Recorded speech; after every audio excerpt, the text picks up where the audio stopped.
The war has driven millions of people from their homes in Ukraine. More than 4.5 million have left their nation for Eastern Europe and beyond, and a further 7+ million are displaced within Ukraine.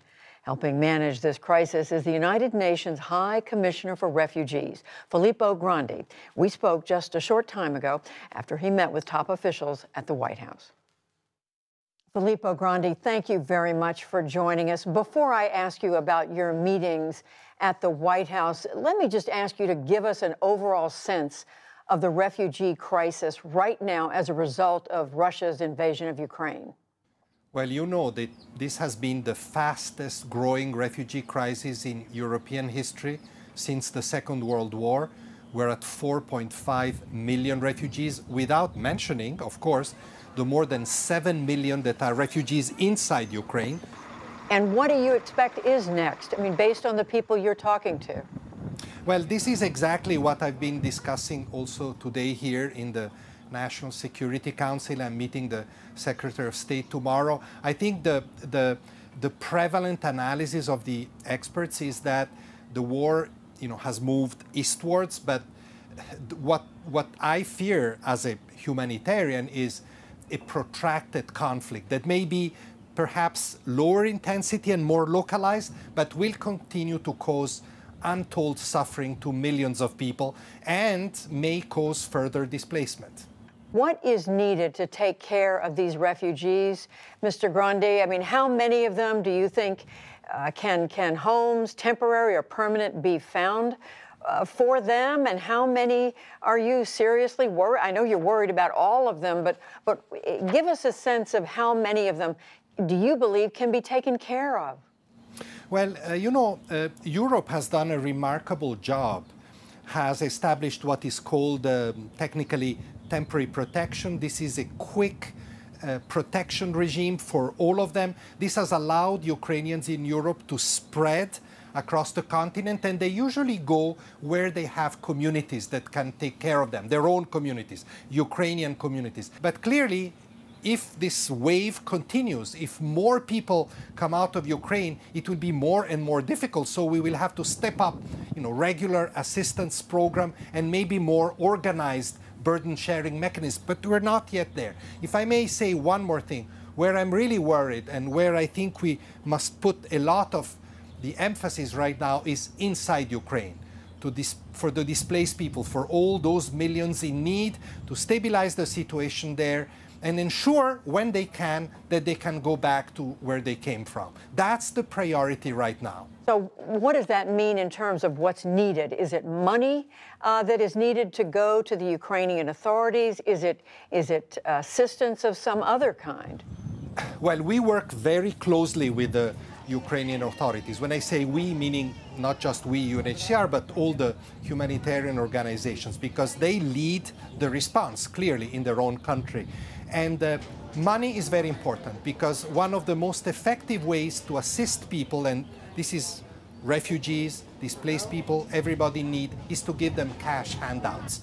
In all these countries, certainly in the EU countries, but also in Ukraine, you can buy goods in the market still. So that's the most effective and dignified way to help them. The other big area of need is, of course, from our perspective, what we would call accommodation or shelter, both for people that are outside their homes and need to have some form of accommodation. So we're helping, for example, the Ukrainian government fix big empty buildings, public buildings, but also for people that may wish to return to their homes in areas that have been liberated and areas where reconstruction will eventually happen. Is the United States right now, the Biden administration, doing all that you believe it can do to support these refugees? I think so. And the response of the administration, but may I add, Judy, the response of civil society has been amazing. You know that UNHCR alone, and we are one of the many players here, but although a big one in terms of refugee response, we've mobilized more than $800 million. There's been an unprecedented outpouring of solidarity that has been very tangible, very important. And let me ask you, Mr. Grandi, about one other area of the world where we're concerned about humanitarian crisis, and that's in Afghanistan. We know that since the U.S. pullout last summer, there's been the crisis has only grown worse. Can you give us an update on where things stand right now? Well, you know, in Afghanistan, because of the difficult political situation and the impossibility for now for any donor to support the Taliban regime directly, everything has been channeled through humanitarian activities. And there's been a very considerable effort, especially before the winter. And I visited Afghanistan twice after the Taliban took over in September and just recently. And I observed that although the crisis is still looming and very acute, the indicators of hunger are very bad, we've avoided through this massive humanitarian effort the worst. We need to continue this massive humanitarian response to keep the country stable. It works, but it requires a big, sustained effort. And you see that continuing? I hope so. You know, and I think that your question somehow implies that, and thanks for giving me the opportunity. It's important not to forget all the other crises, even as we are rightly focusing massively on Ukraine. And this is, you know, I was in New York last week.